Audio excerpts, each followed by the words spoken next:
শুধু রক্ত দিয়ে সম্পর্ক হয় না, আত্মা দিয়ে হয়। আত্মাটাকে বড় করতে হয় রে বাবা, মনটাকে অনেক বড় করতে হয়। সমুদ্রের মতো বড় মন নিয়ে তোমরা আজকে যেখানে দাঁড়িয়ে আছো, এখান থেকে যাত্রা শুরু করবে, এটি আশা করি তোমাদের কাছে। কোনো রকম মন ছোট করবে না, কোনোভাবে একটুও কার্পণ্য করবে না। কেউ ভালো করলে 10 বার বাহবা দেবে, কেউ ভালো করলে ঈর্ষা করো না, ঈর্ষা তোমাকে ছোট করে। এবং আরেকটি জিনিস মনে রেখো, আমাদের জীবনে আমরা এমন একটা জায়গায় এসে পৌঁছেছি যেখানে আমরা শুধু কিন্তু তির্যক সমালোচনায় মেতে থাকি।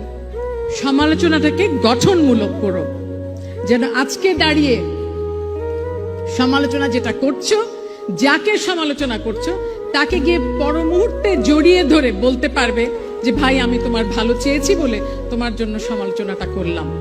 কিচ্ছু জানি না কিন্তু আমরা, কিন্তু এক একজন এক একটা মহা আসনে আসীন হয়ে মনে করি যে সব জানি। এই সব জানা, সব বোঝার রাজত্ব থেকে নিজেদেরকে পরিত্রাণ দাও, একদম সামলে রাখো।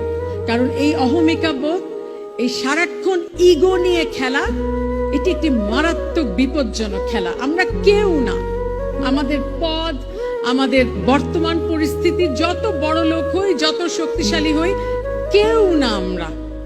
আমাদেরকে কোনটা সংজ্ঞায়িত করে জানো? কত কল্যাণ করতে পারবে সেটা, মানুষের কত ভালো করতে পারো। আজকে দাঁড়িয়ে মনে হচ্ছে যে আইডিয়ালিস্টের মতো কথা বলছি, কারণ বলা প্রয়োজন। তোমাদেরকে সকলে আমরা সব সময় সত্যি কথা বলছি না।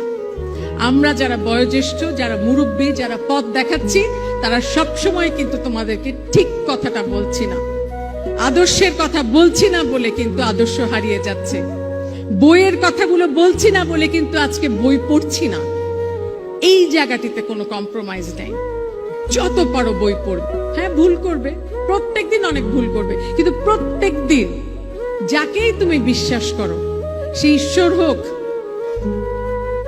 বা মা হোক বা নিজে হও, প্রত্যেক দিন একবার করে নিজের কাছে, ঈশ্বরের কাছে অথবা মার কাছে অথবা বাবার কাছে ক্ষমা চেও। ক্ষমা চাওয়াটা ভুলে যাচ্ছি আমরা।